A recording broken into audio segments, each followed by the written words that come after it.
Good morning and welcome back to The Morning Magazine, presented by Comfort Air Heating, Cooling, Plumbing. It's time for part 2. And welcome, everyone, to Morning Magazine for this December 23rd, 2019. You have your host, James J. Maloff. Right now, we are joined by Doug Machon, chairman of the Wood County Board. We also want to say hi to our friends at Wisconsin Rapids Community Media. Thanks, Joe, for being in with us. We appreciate it. Joe is a very busy guy right now, so we're really lucky to have Joe with us. He may be busier than both of us, actually. So. Probably.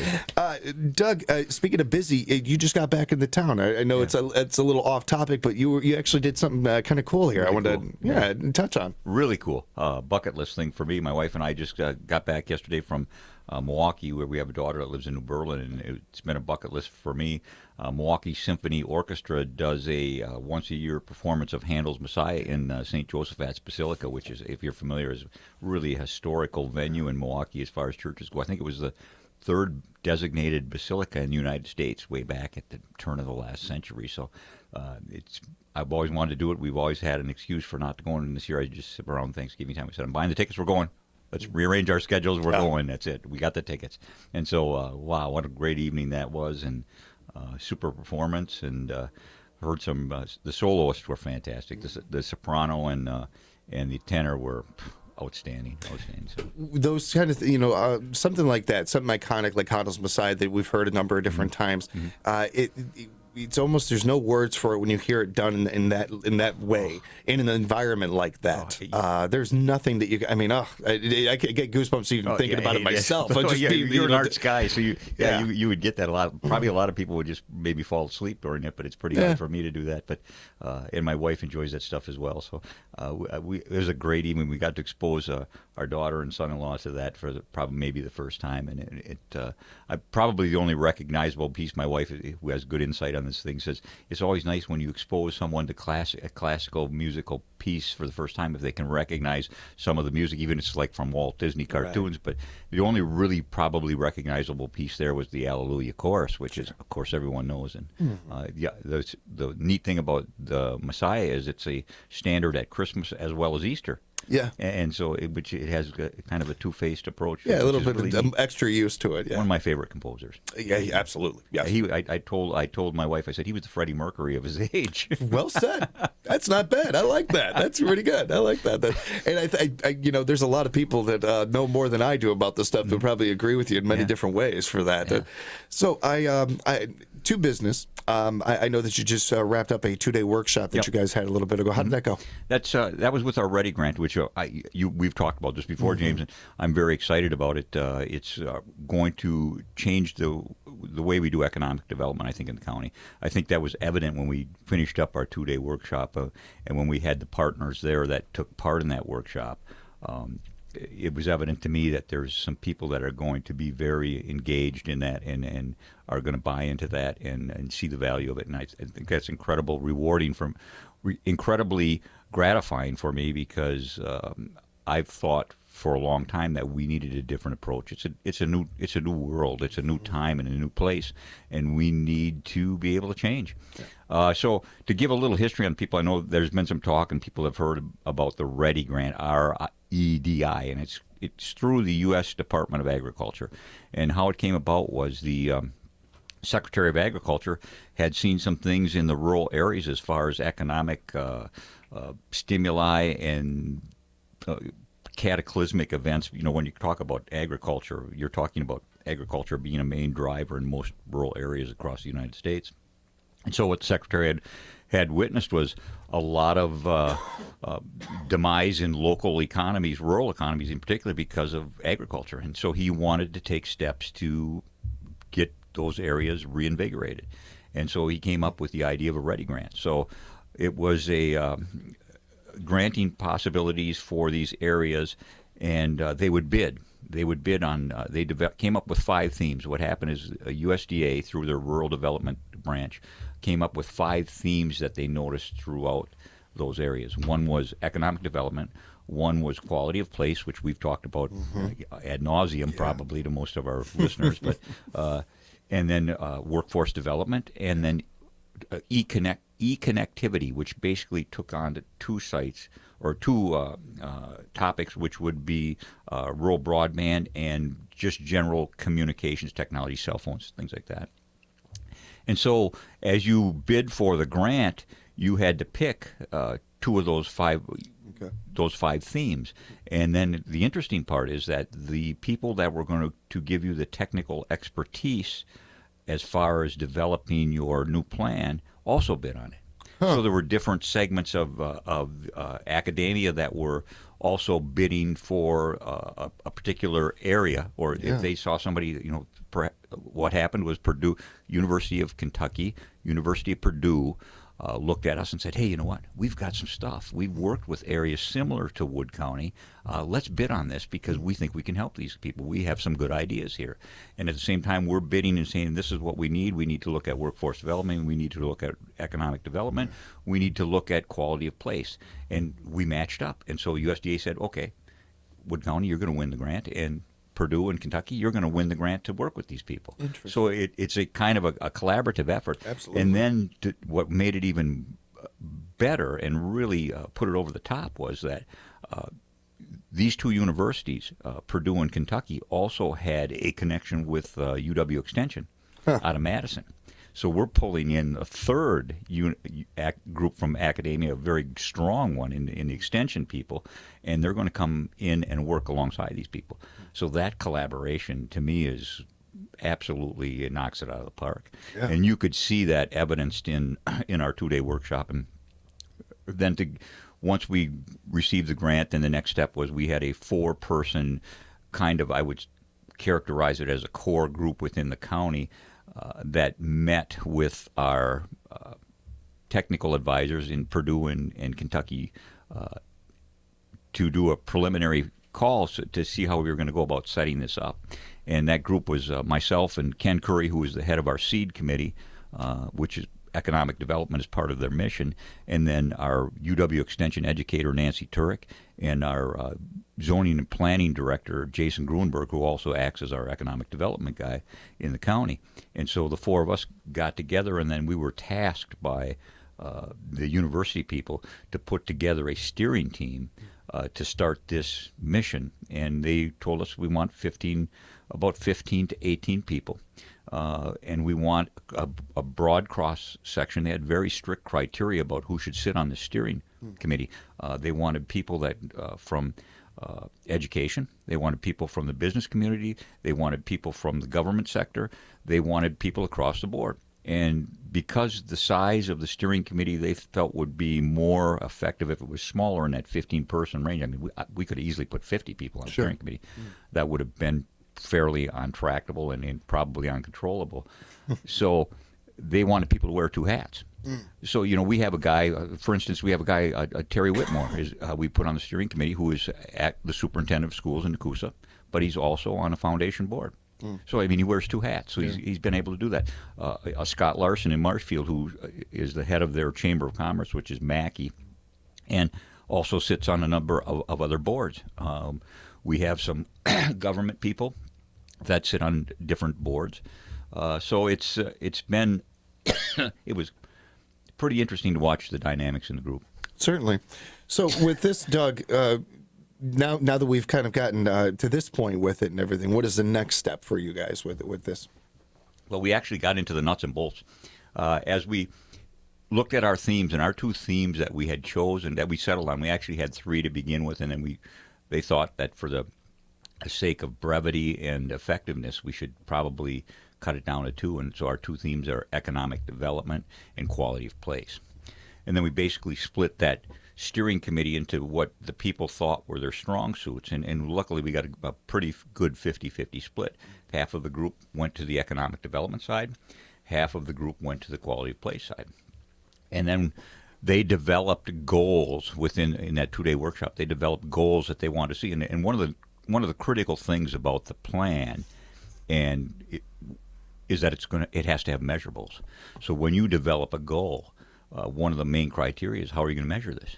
Because if you can put any kind of goal out there, but if you can't measure it and you can't see if you're gaining or losing or what kind of success you're having, then what good is the goal? So they were very specific. You have to have measurables. How are you going to measure this?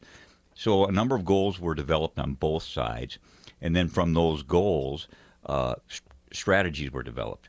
And then as those strategies began to take shape, people from in that group were tasked with leading that strategy, and then they would hopefully, what's going to happen is we'll branch out, the leaders of those individual strategies will branch out and pick off those ancillary people that probably could have been on the steering committee, and they're going to get pulled into the mix of accomplishing a specific goal. Okay. You know, we talked about some very interesting things. Holy cow. I mean, when you talk about, and I was intrigued by the entire process. So when we got done at the end on Friday, the two lead guys, one from Mike from Kentucky University and Bo from Purdue, I sat down with him. I said, you know, I'd like to let's have a little discussion here because I want to see what you guys saw and what you think is attainable and what are the things that you think that, because I don't know if you want to call I don't think it's naivety, but a reality is that you're probably not going to accomplish every one of your goals. Sure. But you need to get something rolling down the road so that you can get some traction and this thing has some consistency and continuum. And a couple of things that had come up and I thought were interesting was number one, on the quality of life side, it was rebranding of the county. A rebranding of the county with, and I don't mean like some fancy slogan like on Discover Wisconsin or something like that, but some kind of an overarching brand where individual communities could use it, but they could still develop their own strategies. But yet, and we put it in the context of when people in Illinois or Indiana, which one of these guys was from, when somebody says Door County, they know instantly what they're talking about. Sure. They don't have to say Door County, Wisconsin. They don't have to say anything other than Door County, and they understand exactly what they're talking about. So you need something like that. Yeah. And how you develop that, we've got some bright people that we're going to engage right away on that. But well, that's one of those things that certainly is not going to happen overnight. Absolutely. And it's going to take this ground level being built here so that eventually it does become something like that, if that is a possibility. None of these things are unattainable. I think that's important for people to keep in mind. We're throwing a lot of words around. We're doing a lot of talking, and I think a lot of people sometimes, especially in this day and age, we joke about the younger generation being this way, but my generation, yours, none of them are really that different. We want instant satisfaction, and that just doesn't happen when it comes to certain topics. And this is a specific one where it does not. It is not going to happen overnight. It's going to take work, but we're doing that now, and thankfully, some work has already been done. It's not like we're starting from ground zero here or anything. Things have been developing. We're also not dealing with, I think here's something else to keep in mind too for listeners out there, is we're not dealing with something that's at the bottom rung here. We've got a good area. Wood County is a good area. It's a developing area. It's growing. It's getting stronger. So we've got something to work with here. To maybe use, I can't imagine how tired our listeners are of my sports metaphors, but I mean, this isn't a team that has nothing to work with or anything, that has to start from ground zero. We're talking about an organization, a team that's got good players. We just need to tweak some things here. We need to work on some things. And also keep in mind that the answers are not just going to come from our area. I think it's really insightful, this workshop and the things that you mentioned there about reaching out to people in Kentucky, other areas, hearing what helped and worked for them, and again, taking those ideas and tinkering them to fit our area. Yeah, so many ideas. I mean, back to your initial point, the world is very complex.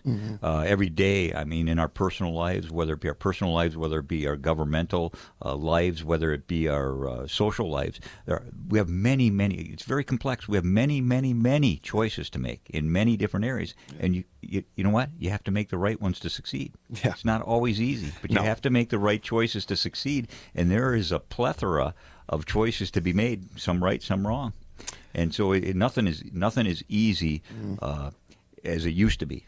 No, and nothing worth having comes easy. And most of life is a gray area. It's not black and white. It's a process. When I look back in my own personal life, I can remember the days when, I had a checking account. Now people have 4 or 5 credit cards and they're gaining mystery bonuses on cards that who knows what, and they have to decide what they're doing with their IRAs, with their 401ks, with their insurance plan, blah blah blah, and it keeps getting more and more complex. Sometimes I think our brains can't keep up with it, and that's what causes half of our problems. But the fact is, nothing's easy, and especially when you come to a dynamic idea change. When we talk about the new model for economic development, when we talk about quality of place, those things are 10 years ago. I don't think that we were much less thought about them as cared about them. It wasn't something that we thought about. It wasn't in the forefront of our thoughts. Speaking with Doug Machon, chairman of the Wood County Board, we're going to take a very quick break. We'll be back with more with Doug and on Morning Magazine, AM 1320, WFHR Rapids, where you have us wrapping up Morning Magazine for the December 23rd. Doug Machon and with us, chairman of the Wood County Board. And I also want to say thanks to Joe and Wood County, Wisconsin Rapids Community Media for being with us again. Appreciate you guys very much. I know that one of the things we were getting to was budget. You guys have had some discussions and talked about that, and really, being honest with our listeners right now, Doug, which is something that me and you always do together. There's just not a lot of going on right at this time of year. Yep. It's a tough time for you guys because I'm sure there's some of you that want, you still want to get work done. You're looking at the clock. You're like, I got 3 more hours here. I can get some more work done. But at the same time, you've got nobody can do anything alone. You got to work with other people, and there's other people who are kind of looking at the end of the year. Yeah. Either their mind is on a vacation or their mind is on quite bluntly, political aspirations and stuff. How difficult is it to get anything done right in December? Well, just in general, in December. Well, right? December, you do a lot of housekeeping work. Number one is, it's the end of the year, so you're cleaning up small budget things, for like unexpected revenues you may have through the grant process. You may be getting some money that you weren't planning on. You talk about things like rug rates at long-term care facilities and things. Sometimes your compensation or your reimbursement rates from the feds change or are developed through the year, and that affects what you may have budgeted for. You may have a decrease or an increase. You may have an increase in revenue that you was unanticipated, or you may have additional expenses that you did not budget for. So we're busy making those small adjustments in December. I believe on Tuesday we had 26 resolutions come before us. I think a majority of those resolutions were budget adjustments through various departments.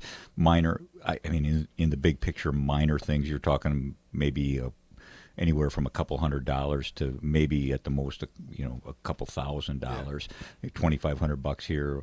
And I don't mean to be flippant or cavalier about that, but the fact is that's just what you do, and they can go either way. But they have a way of tending to balance themselves, so it's nothing that anyone needs to be worried about, and we certainly don't anticipate any problems there. But it's just because we're statutorily required to maintain that budget for openness and transparency in our government, and that's how you do it. So we do that mostly in December. Wasn't anything controversial on the docket. I think we had one resolution for filling openings on the county board. If they're outside of 3 months to the election, they have to be filled. That wasn't explicit in our former county board rule. It is now. I have no problem with it. If that's what the board wants, spell it out. If there's a vagueness in a county board rule, fix it and get it done. Otherwise, if you play by the rules you have, and that's the way it goes.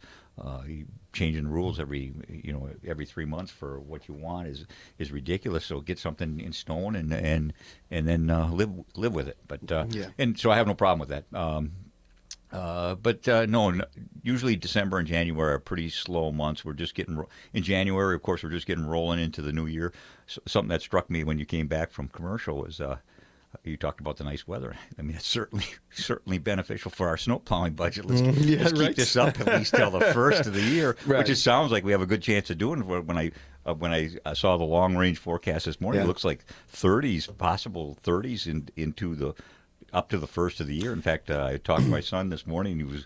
We both love to ice fish, and he had been ice fishing yesterday down on Petenwell, and of course Petenwell has current coming through it. It's a river, it's an impoundment, and he said that when they walked back off the ice in the afternoon, the same path that they had taken in the morning there was a spot of open water in it, and they had to find their way back a different route. That's hairy stuff. Yeah, it seems like be one of careful. those years where we're going to have a green Christmas. Yeah. A very grass They are down Christmas. south for sure in Milwaukee. I know when we just came from Milwaukee driving back, I don't think we saw what I would consider measurable snow on the landscape until probably somewhere very near Plainfield. I told my dad I'm going to mow for him for Christmas. There you go. Just to mow the yard. That's what I'll do for him. Great gift. I think I'd rather mow than shovel. Yeah, you're absolutely. Yes, 1,000 times. My back just cried as you said that. Yes. You guys did something really cool over there at the board that I wanted to touch on. A resolution for Carl. Oh, yeah. I want to give you a moment to talk about that and how that developed. Well, thank you. Appreciate that. That's a resolution that I have no shame in saying that I asked for that resolution myself personally.